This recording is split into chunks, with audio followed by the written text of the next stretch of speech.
everyone, and welcome back to our channel. Anne from the Sussex Handmade Soap Company here, and today we are doing something a little bit different. We are not going to be making soaps or body products today, or indeed doing any behind the scenes on our business. We are taking some time out and having a little bit of fun. So we make, as you know, a lot of handmade soaps, and the one thing it's nice to have when you have got a proper handmade nice soap is a proper nice soap dish to store that soap on. So today we thought we would have a go at making a soap dish out of resin. This is something that we have dabbled in a little bit as a hobby, but we are by no means experts, so we are just going to be having some fun today and showing you how we are doing it.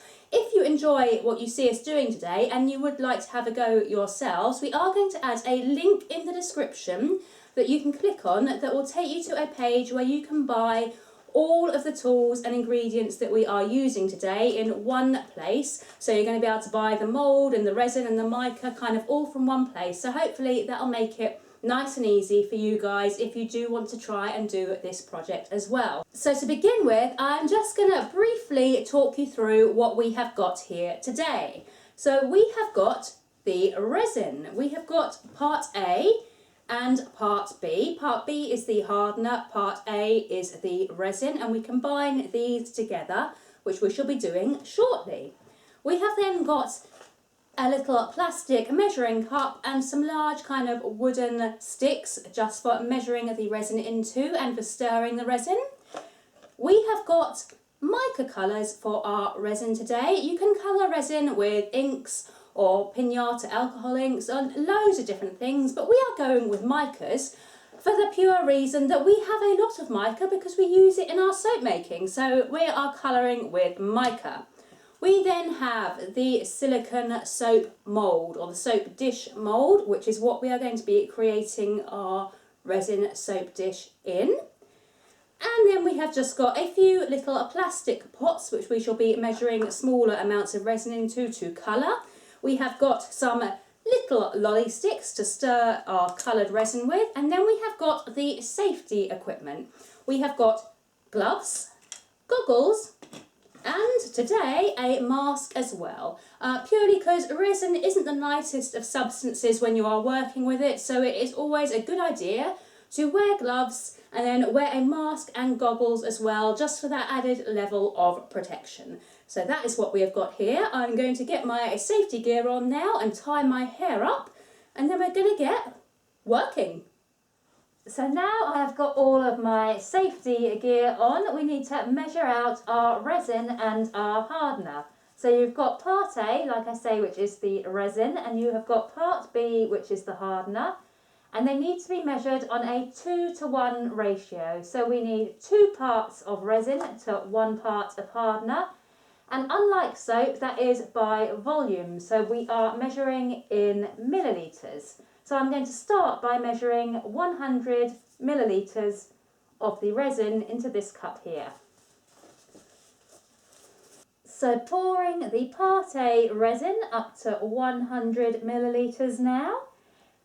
And just so you guys know, this resin is cruelty-free and vegan-friendly as well, so that is a bonus.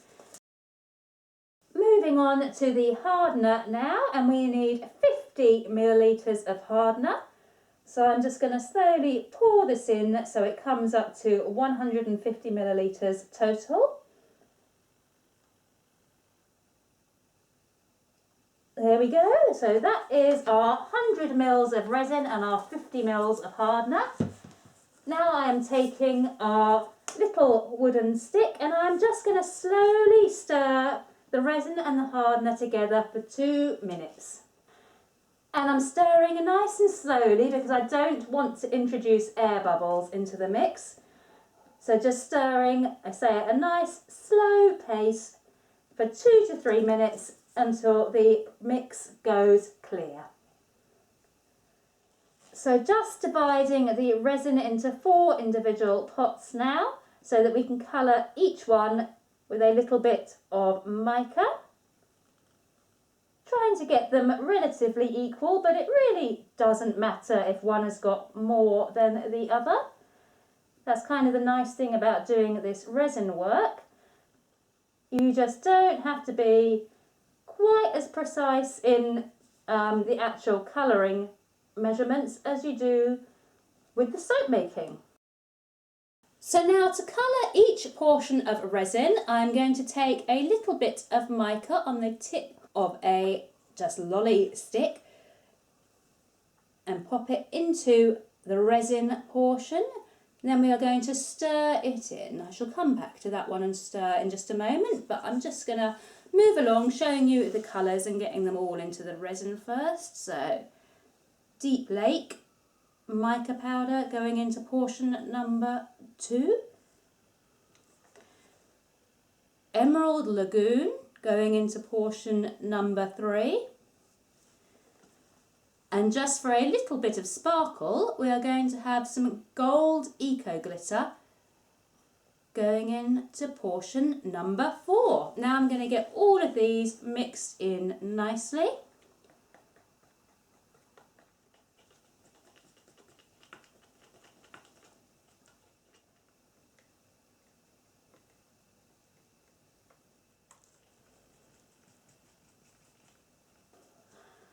So I've brought in the mould now, and I've actually put just a piece of light board underneath, and that is purely so that when I have finished filling the mould up, I can easily lift up the board and put the mould away to one side somewhere where it's not going to get in the way, because it is going to need a good 2 days to cure with the resin that we are actually using. So it's a good idea to have something underneath so that you can shift your mould out of the way and it's not going to be in a really inconvenient place for 2 days while it sets up. Anyway, everything's mixed in now, so now for the pour. So the pouring is without doubt the most fun part. Pouring is certainly not boring.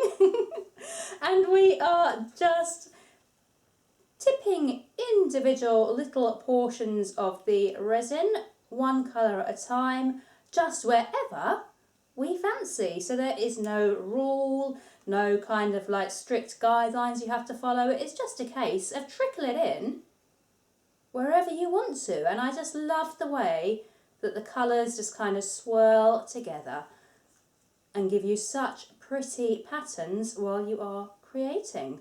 Let's go with a little bit of glitter. And I'm just going to keep pouring until all of the resin is either used up or until I have reached the top of the soap dish. If I have measured correctly, there should be the tiniest amount of resin left over, like about 10 mils, 20 mils, something like that, and it should nicely fill the soap dish mould to the top. I have gone with this kind of green colour scheme today because I really love the colour green. It's one of my favourite colours. It's got kind of that kind of tropical feel, but it's also kind of reminiscent of the ocean and sort of mermaid fins and mythical creatures and beings, which I really like, and that is why I have gone with this kind of glittering green choice. Let's get a bit more of this one in now. And the other nice thing with resin soap dishes like this is that you never quite know how it's going to turn out until we get the until we get to turn it out in a couple of days. We are not going to know what our design is going to look like, because this is actually going to be the underneath of the soap mould. It is not going to be the top. So our actual top is hidden from view, and it's going to be a little surprise. Hopefully a good surprise. Right, let's finish off with a little bit more sparkle, I think. And I think we are pretty much just about there now. You don't want to cover these little pink hole bits with resin, because if you do, you won't have drainage holes in your soap dish, which you will need. So do not cover these little pink dots here with resin. Make sure they are uncovered, and you will then have drainage holes in your soap dish, which is what you need. Right, we are going to place this one to one side for a good 2 or 3 days now, Then we're going to come back and unmould it and hope that we've got a pretty soap dish. So it's now been about 2 days since we poured this soap dish and it is just about ready to come out. I imagine when I unmould it will still have a certain amount of flex to it, so I'm going to need to be careful, but it is now kind of peeling away from the edges of the mould really easily, which is a good sign that it is ready to be unmoulded. As you can see, the kind of design that we poured has changed massively. We've now got more of a solid green colour, but that doesn't matter because this is actually, if you remember, the bottom of the soap dish. The top is covered up, so it's going to be quite a surprise to see what we get when we unmould. So let's unmould now and see what we're going to end up with. So to unmould, I am just beginning by peeling it away from the edges of the mould, and then I'm just going to pop it out. And just being careful with these central bits, they've popped out really easily today. I'm just going to turn it over, and now comes the surprise. How is our soap dish looking? Let's find out. There we go. So as you can see, absolutely completely different from the bottom. We have got that kind of gold glittery resin has really come through. We have got some green and it is a matte finish. And the reason that we have got a matte finish as opposed to the shiny kind of underside is all to do with the actual mould itself. If we actually look at this mould, you will see that this has got a matte kind of coating to it. If this mould had had a shiny coating, we would likely have got a shiny finish, but because it has got a matte coating, we get a matte finish.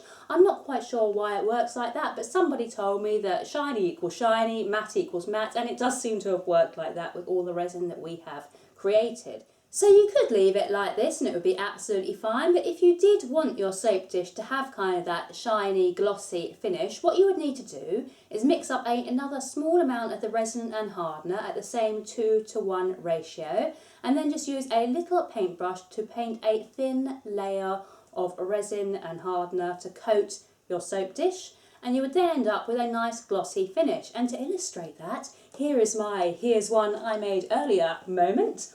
This soap dish here was made exactly the same way as this one in the same mould, obviously different colours, but apart from that it was mica, it was glitter, and all I've done is actually coated it with a layer of the resin and hardener after it's been taken out of the mould, and you can see the difference in shine between these two. So we've got the matte option and we have got the glossy option, and whatever option you choose is completely just down to personal preference and what you want.